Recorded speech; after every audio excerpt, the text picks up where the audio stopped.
Hello, everyone. Thank you for joining us today on our webinar regarding closing your practice and compliance. Today, we're going to guide you through the complexities and considerations involved in selling a practice.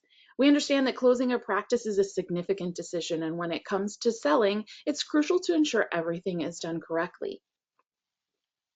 One of the things that we are going to dive into today is discuss the practical steps involved in selling your practice, emphasize how to stay in line with HIPAA regulations, and also we're going to include how to create a selling plan, manage patient records, and ensure that parties are notified in a timely manner. Our goal is to help you navigate this process smoothly and confidently. My name is Natasha and I'm the Executive Director here at Target Coding. I lead our HIPAA compliance program and help offices with their training and creating policies for HIPAA compliance. I've also been in the chiropractic industry since I was 19 years old as a chiropractic assistant. I was a massage therapist. I also was an office manager in a practice for a long time. And then I transitioned into compliance back in 2007 with Target Coding, and I have loved it ever since and never left. I also help organize a lot of the webinars and seminars that you hear here at Target Coding. I'd like to tell you a little bit about Dr. Marty Kotler. He's the president of Target Coding. He's also certified in billing and coding. He has created our guidebooks here at Target Coding, especially my favorite book, which I used to buy all the time as a CA, which is our ICD-10 guidebook to help with reimbursement. It was one of my favorite books. I used to buy it probably almost every other year. If you haven't had a chance to hear Dr. Collar speak, definitely get on our YouTube channel and listen to him speak. He is a wealth of knowledge, and he can take a boring subject of compliance, billing, and coding and make it somewhat enjoyable and a little bit comical as well. So I would definitely let you know that if you haven't heard him speak, definitely go check him out on our YouTube channel. I am so excited today because we have Dr. Randi Ross with us, and she is also a wealth of knowledge. She's been in the industry for in the chiropractic profession for over 35 years, and Dr. Randi Ross is a master at assisting chiropractors in buying and selling their practices. She has facilitated numerous successful transitions and shows a deep commitment to achieving the best outcomes for both her buyers and sellers. And as a passionate advocate for personalized support, she is not just an expert, but she's a trusted partner in the chiropractic community. And I'm pleased to have her join me today. And I'd love to welcome her and have her share a little bit about her journey and insights. Hi, Dr. Ross. Hello there, and thank you so much for having me. I really appreciate getting to chime in here a little bit and share some insight. Yeah, I've been a chiropractor for 35 plus years. Had been involved in numerous called companies within the chiropractic profession. Some involve marketing, some involve just strategic growth in practice. And then many years ago, found my way into the industry of buying and selling chiropractic practices. I feel my background and my history really positions me a little uniquely from other representatives for business sales because I really understand a little bit of the plight and challenges that face specifically chiropractic practices. So I get to really make that connection and have that allegiance to those that I work with. And like you said, my biggest peeve is being available, accessible, and providing the kind of customer support that I would want when I was selling a business. And that's really one of the things that I feel allows me to stand out from other people. You're not getting a slew of layers of other people to get to. You will often, if you call me, here on the other end, good afternoon. This is Dr. Ross. How can I help you today? And you're getting me.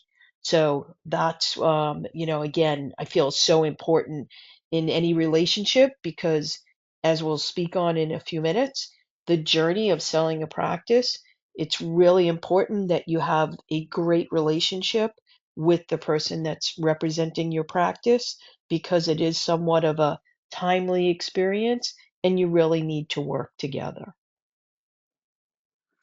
I I agree 100%. This is why I love working with Dr. Ross, because here at Target Coding, we feel the same. It's really important to have good communication, to be able to have that person that you can contact. Everybody knows when they call here at Target Coding, the 800 line, probably a good 85 to 90% of the time, they're going to hear my voice when they call here. And I think it's really important that you have good communication with the people that you work with, because nowadays with everything with technology, one of my pet peeves is sometimes I can't even get to the person I need to. I have to text or email or go through all these other channels before I can ever arrive to the person I want to speak to, and by then I'm probably frustrated, and I can't really concentrate on what my needs are. So I think that's great that you offer such a high level of service, and we love that about your company. Yep, 7 days a week. Exactly, 7 days a week. That's right. No rest for the weary. Yeah.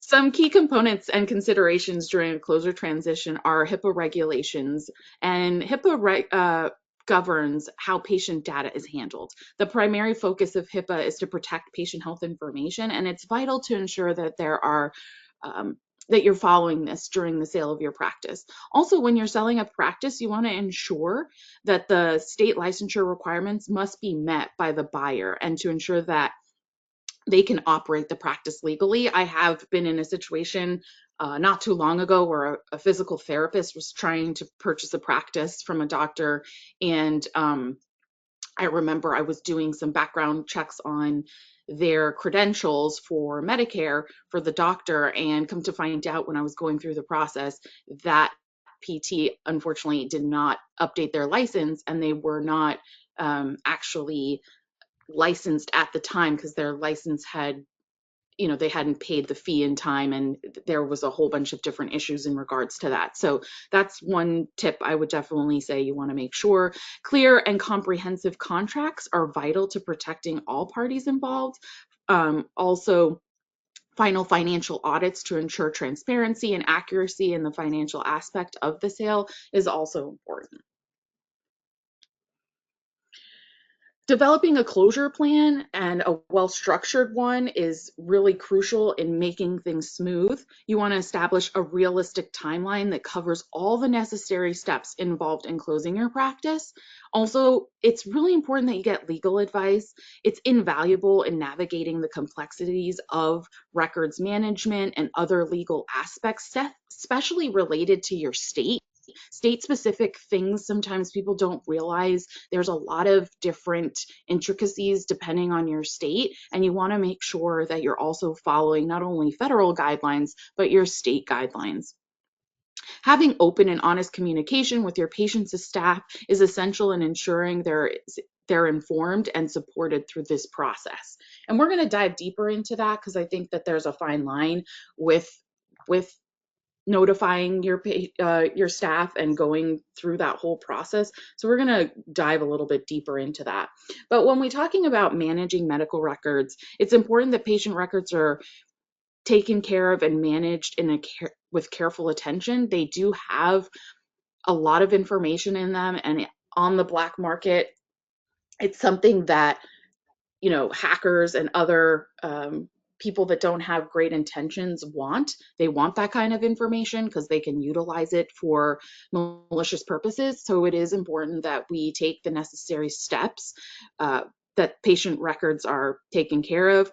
Also, you need to arrange for safe storage of those records. If you're selling your practice to another physician, the doctor can take charge of them, as long as you obtain patient consent to transfer the medical records to that provider.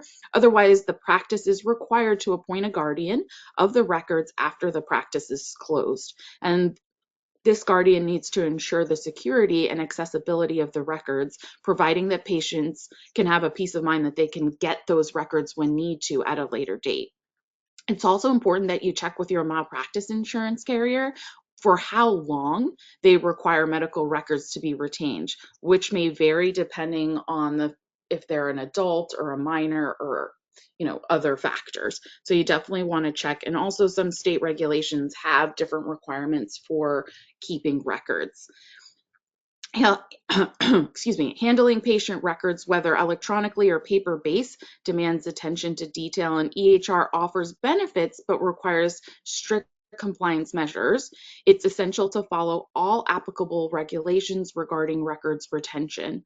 So, one thing is when it comes to HIPAA, your HIPAA manual and your HIPAA policies and things like that, any audits that you've been performing, your visitors log, all of those things need to be retained for 6 years with HIPAA. So you want to make sure that you have those records in order and available as well if the buyer wants to review them. Also, that you're ensuring that you're following all the necessary steps, if and making sure that if you're talking to an attorney, that you're working out with the buyer how they can be the custodian of those records to just make things a little more seamless and easier for you in that process. It's also important to notify relevant parties. Now, we're going to dive a little bit deeper into this just because when you're transitioning, you want to have a clear and timely communication as to how you're going to notify everybody. Not only your patients need to be informed about the closure and the transition process, but your employees should be notified as well with information about how you're going to be supporting them and how the transition is going to happen. Also, you want to contact regulatory agencies. They have to be informed about your closure and change in ownership depending on how you're going about the process. Also, you want to just remember that there's legal implications when you don't follow or go through the protocols correctly. So failing to provide adequate notice before closing your practice can make some patients seem that you're abandoning your patients, and you don't want to get in that whole aspect of things. So you definitely want to make sure that you have something in place and that you're talking with a legal advisor in regards to how to go through the legal closure and notify everybody in time so that you can't be accused of abandoning your patients. Also, you want to make sure that you have specific notification timelines depending on your state medical practice regulations. So you're just going to have to check your local guidelines. And this is where having an attorney that specializes in this is so important. And Dr. Ross will talk more on this, but definitely include in your notifications, and your timeline, your closure date, instructions on how to access the records, contact information for obtaining records, and suggesting either a new provider if applicable. Sometimes you're closing your practice indefinitely and you're not selling, so you are going to have to find a custodian or a company to hold those records for you and move everything to them if you're not going to actually sell the practice to another provider. Sometimes you're just closing for good. Also, records retention, we touched a little bit about this, but proper records retention and disposal is really important to compliance.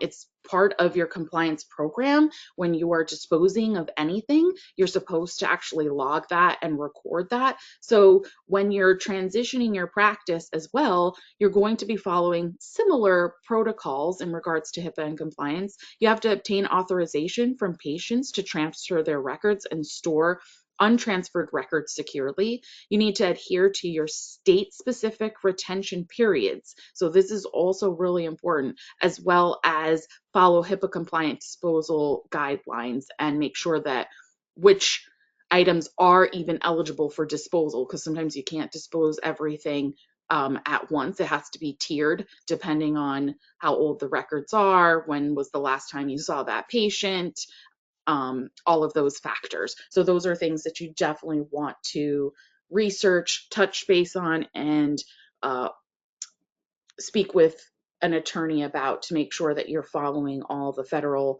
state, and local guidelines. It's also important to check with your malpractice insurance, ensure continued coverage through a tail policy or by continuing existing coverage. Retiring providers may have access to tail coverage at a reduced cost, and collecting accounts receivables is also important, that you have some type of process in place to arrange for another physician to collect any remaining accounts or you're going to either hire an agency to go after old accounts, things like that. And then you want to make sure that you've repaid all your debts, including your malpractice premiums and retained funds for unexpected liabilities that may arise.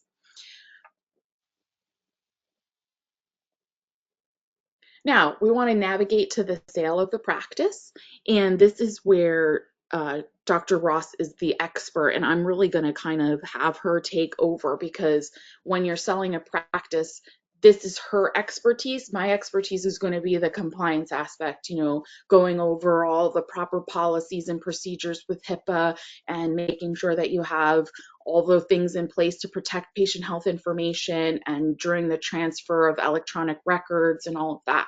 But she's really the master of how to walk you through the whole process. So I'm going to let her now take over and talk to you a little bit about navigating through the sale and the process of purchasing and selling your practice.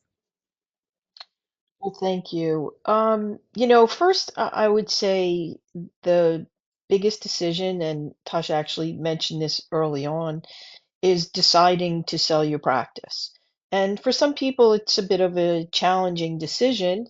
Might have been something they're doing for 20, 30, 40 plus years. So it's not always easy to, make that decision to move on to something else. But I can tell you there is life after chiropractic. So making that decision is something that you should do before you feel like, get me out.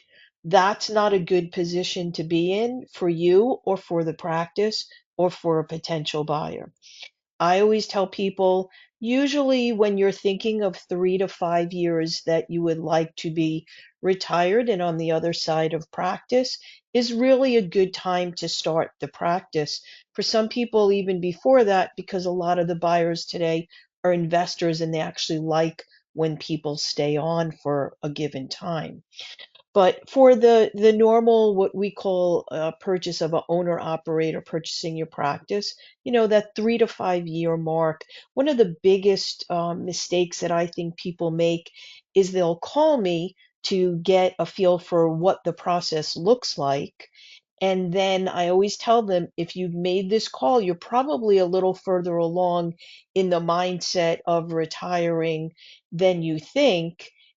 Don't wait until you call me back a year from now and say, get me out in 6 months, and that's not going to happen.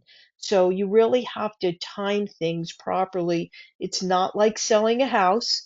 It's not going to go on the market, have an open house, sell in a week, and in 30 days you're on the other side. It's a very different process selling a business. One of the things that you can do in preparation, even as you're thinking about this, or really throughout the course of your career, is to keep proper financial records. It sounds like this should be a given and everybody should know this, but I can tell you it is not. And making sure that you have proper tax documents, including tax returns, P&Ls, balance sheets, all of those things, and not just having them, but actually understanding them. And I know we're not accountants, we're not financial planners, so, some things might seem a little daunting, but you should have a general understanding of all of your financial documents. And because no two accountants do things the same, so it's something that often is really specific and unique to however your business is structured. So understand, look at your tax returns. If something seems like I don't really know what that means, ask your accountant, then moving forward. Profit and loss is something that you should keep at minimum on a quarterly basis or semi-annually, and you should look through that. You should understand what your overhead is. You should understand what I refer to as pass-through overhead. Pass-through is, what expenses would pass through to a buyer that's purchasing your business. Because we all know there'll be some personal expenses that go through the business that wouldn't be passed through to a buyer. Understanding your stats, on a monthly basis, new patients, office visits, what are you billing? What are you collecting? what is your payer profile? Meaning, out of 100%, what percentage of your practice is cash or personal injury or, different types of insurance? Or veterans if you're in one of those communities. Knowing your payer profile is really critical when it comes to selling your practice. Where are your patients coming from? These are all elements that you should know on a regular basis throughout the course of your career, but very critical leading up to the last about 3 years of your practice. So if you're always organized and you're always prepared with this type of information, when you get to the point of you're going to sell your practice and you're going to engage someone like myself to represent your practice for sale, the process is going to be easier. It's going to make more sense to you, the questions that I'm asking, the questions that buyers will be asking. So that's a way to get prepared and really understand, what you can expect from this process of selling your practice, of what people are going to ask for and people are going to look for. If you can't provide anything other than a tax return, there's probably a 98% chance you cannot sell your practice because first of all, a bank's not going to fund it without lots of information. And buyers are very savvy and they're a little more financially sound than you might think. And they know exactly what to ask and what to look for. And it doesn't mean that if you don't know something that you can't sell your practice. It just means, we're going to have to engage those professionals that can explain that process. So that's really important. Obviously, keeping great patient records, even things like EOBs. Most buyers today will want to see a sample of that. Obviously, to be compliant, you're redacting all their private information, but they want to get a feel for what are they buying? What is being billed? What are like Natasha talking about coding and everything, what codes are being used, and all this also varies state to state as to what that looks like.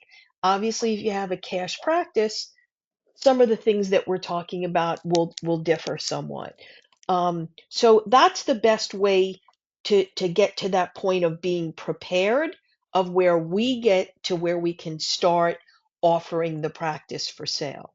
So that's the kind of information that we're going to look for to get to the point where we could entertain buyers and offers. So that's kind of like the first level of all this. Yeah, I So think it's important for doctors to definitely find an expert like you to help them navigate because you're in the know, you know what's going on, you know what to look for, you're ahead of the game and sometimes we think we know, but when we're not experts in something, we don't know those little intricacies that could save us a lot of time, heartache, and all of that. And I think also as well, you mentioned redacting information. If anybody doesn't know what the 18 HIPAA qualifiers are, on our YouTube channel, you can watch the CA Bootcamp compliance webinar, and that will go into detail what the 18 qualifiers are that you need to redact when you are sharing information with someone who's not a business associate. So unless it's easier for you to get a BAA during the process so that you don't have to deal with blacking out everything. All Yeah, right. and we have our intake is basically I always try and keep things simple. My goal in life is I don't like complicated and I don't want to make anybody else like complicated. So the initial information, the way we gather is we've designed these worksheets for people to fill out. And because I'm doing this for so long, probably like yourself, Nasha, you can spot things just by looking at what people provide you to know that something's not right. So Oh, just as yeah. an example of that, I can read through our intake information and all of a sudden go, this is not right. So one of the biggest things is knowing someone's pass through overhead. So I can scan through all the data, look at that number they gave me as an overhead, not a necessarily detailed list, and I can instantly say that number's not right. And it's not that the doc was intentionally doing something wrong. sometimes they really just don't know and they don't understand because they've never been asked for the data this way before. And it really, because of my expertise, it allows me to prevent certain mistakes where all of a sudden, if we put the wrong information out there, right, unintentionally, no ill will intended, and then all of a sudden a buyer's like, well, wait, you said this, that, and the other thing, and then we have to try and backpedal and correct it. Whereas because I've done this so often and so many, I can spot those mistakes that someone might be making and correct it before it even gets to where others, potential buyers are viewing it. So that's why how the information is gathered and who's looking at it is really important in the initial steps of preparing the practice for sale. So once we get to the point where we have potential buyers, it is really important, and we've touched on this, before that, I always tell people, once I have an offer that you've accepted and any terms that a potential buyer might present along with that offer, now it's time to get the attorneys involved because I'm not a lawyer. I'm not giving someone legal advice. I'm not giving them contracts. I don't read contracts. Don't send them to me and ask me a question. That's why you have a lawyer. So the lawyers have to prepare the appropriate legal purchase documents for that specific acquisition. There are different types of acquisitions, depending upon the buyer and the seller. There are different ways that a purchase is made.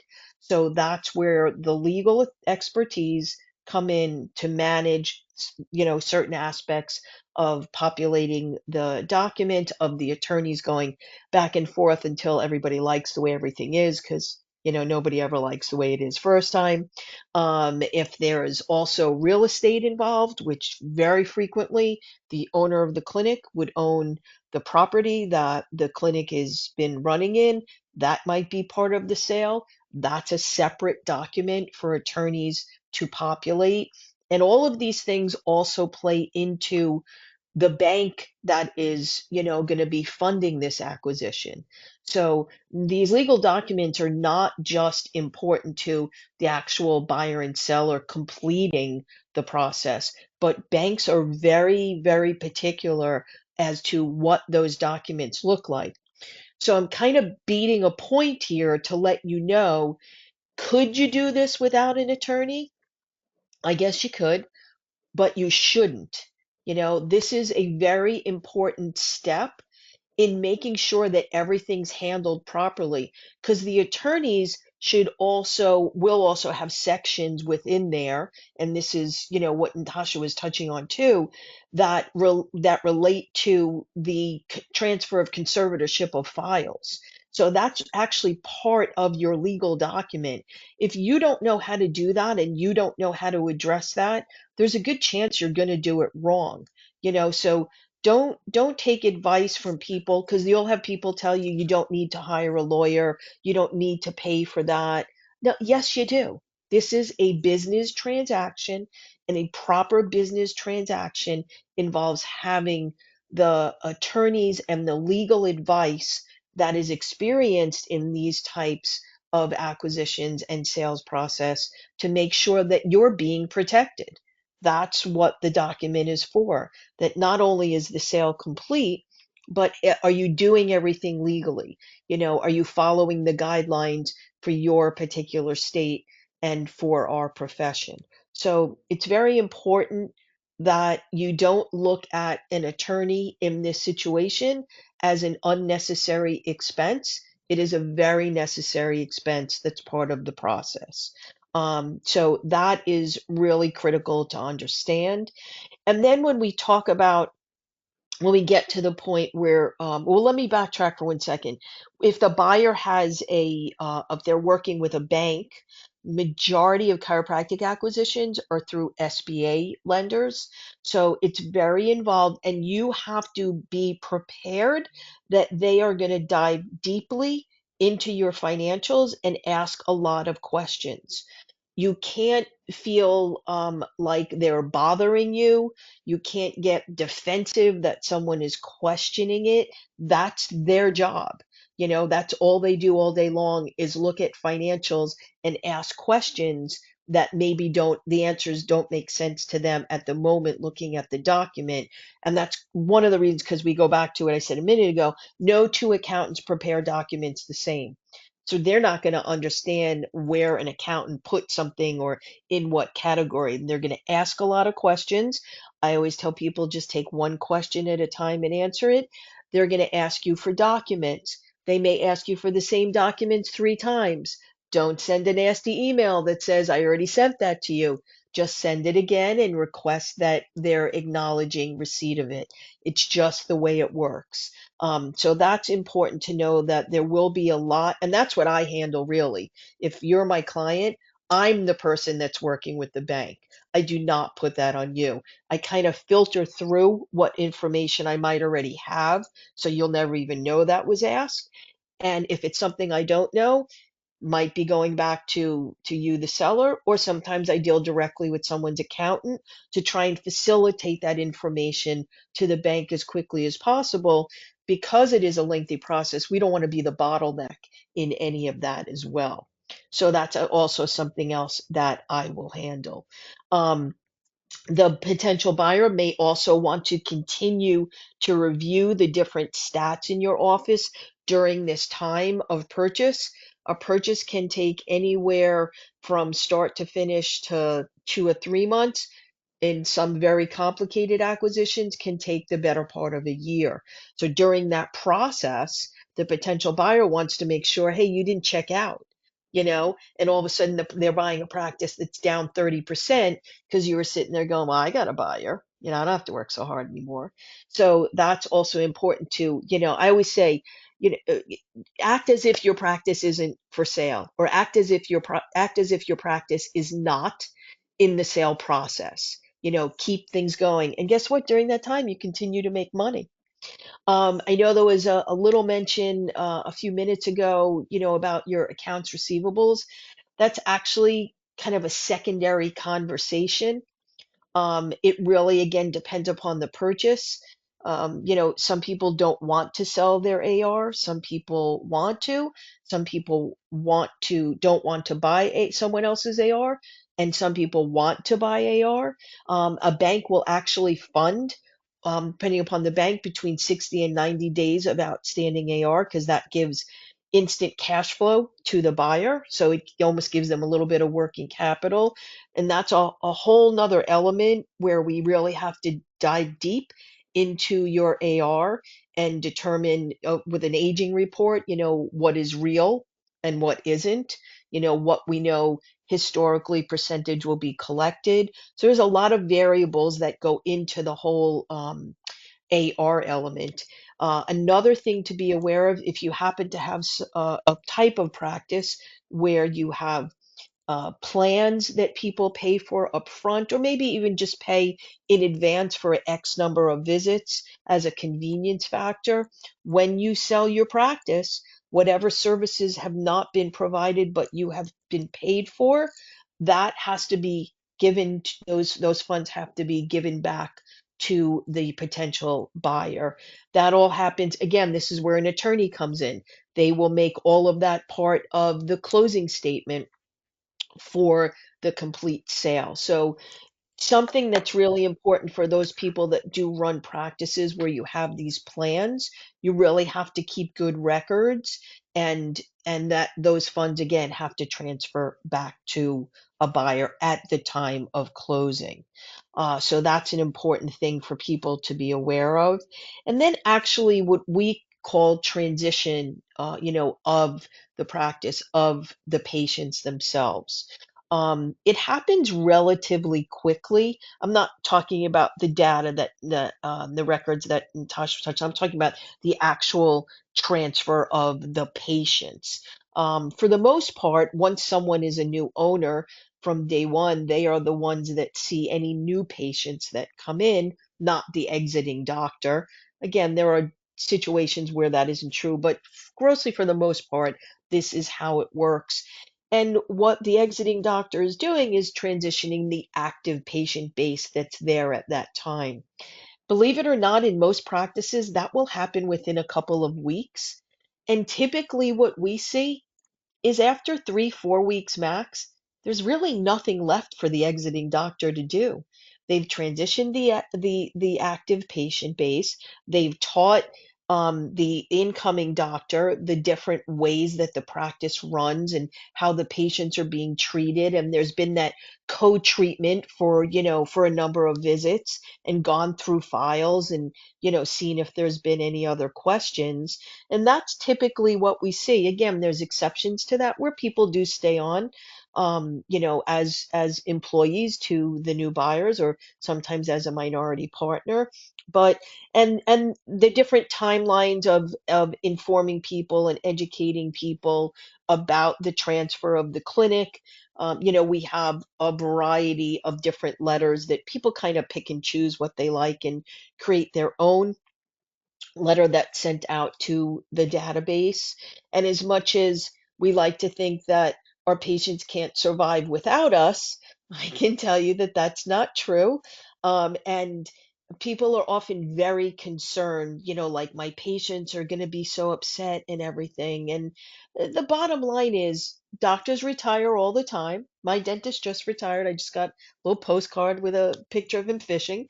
Um, and doctors retire all the time. It might be, a little surprising sometimes, but what you're going to find for the most part, whether you're actually retiring after 40 years of practice, or you're someone that maybe you've been in practice somewhere 10 years and you're relocating your family. Whatever the situation is, what you're going to find is people are going to embrace your change and they're going to wish you well. And for the most part, they will embrace the incoming doctor. I always tell people, bottom line is you're not going to be there anymore. So they have to change who's going to provide their chiropractic care. The important thing is to know how to do a transition. Like everything in life, there's a wrong and a right way to do things. So it's really important to know how to do that, so it kind of only makes sense for them to stay on in that clinic. So that's a little bit of a synopsis of what you can expect. It is a marathon, not a sprint. You have to be patient, and really, again, what I tell people is act as if practice is not on the market for sale. And even when we get a buyer, it can be a little bit frustrating sometimes with all the details, the layers that go into the sale and the completed acquisition of a business. So, I try and really shoulder the majority of the burden there, but you are an active participant in this process. So I Wonderful. hope that that's been helpful. Yeah, that was a lot of great information. Um, just want to touch a little bit back on what you were saying about, legal and tax matters. Obviously, Dr. Randy and I are not attorneys and we're not accountants, so you definitely need to find the appropriate experts when you're dealing with these matters so that you can have things done in a timely fashion and done correctly. Also, when managing employees during the transition and making your announcement can be a little bit of walking the tightrope, so to speak, depending on the type of sale and the process that you're going through. Dr. Ross and her company can definitely guide you through this tightrope. I know there's always, the lens of compliance, and I'm a compliance HIPAA geek. I love HIPAA compliance. Dr. Kotler is into compliance, and we're going to talk to you through the lens of compliance. But just like Dr. Kotler would in one of his courses, how he also talks to you through the lens of compliance and the lens of being a chiropractor and a business person, we have to do the same today with this topic. I can talk to you through the lens of HIPAA and compliance till I'm blue in the face, but that doesn't always necessarily match up with what's happening in the current situation and your unique situation of what you're trying to do. So we always want to have the appropriate experts involved in our process so that we can have somebody like Dr. Ross's company who's going to help you during the transition, during the sale process. Also having a compliance person like Target Coding, where they're going to help you with what are, how to develop a compliance program in your new facility, what, compliance policies and procedures need to be implemented as you transition and when you are transitioned, making sure, things like that all the patients are signing a new notice of privacy practices, and if you changed your name of your organization, all these little intricacies. The same thing goes with legal advice. The same thing goes with dealing with finances. You want to have the appropriate person looking at those things. So you definitely want to seek out experts to help you guide you through some of these intricacies and tight roping through some of these issues. And I'm sure, Dr. Ross, you can speak to this as well when you're dealing with managing a transition and just making sure that you're going through that process appropriately so that you don't kind of create more damage for yourself in certain situations. Yeah, I mean it's definitely a bit of a balancing act, and it does vary clinic to clinic. I mean obviously a clinic that has one front desk person and that's their total staff is different than a clinic that has, you know, four associates, six CAs, an insurance person, an office manager. I mean it really varies clinic to clinic, but we have to be careful because you don't want it getting out, so to speak, too prematurely to into the community and to the staff, what the intentions are. And there are some that are very transparent. Listen, if someone's 70 or 75 years old, it's not going to be a great surprise to their staff or their patients that they're, looking to sell their business. But, we really have to take each one as an individual case and explore what are the relationships with the staff. Some staff members can be trusted in the confidence of this, and some can't. And really take a look at individually, when that notification can happen, as far as protecting the integrity of the practice, and then also being compliant as well.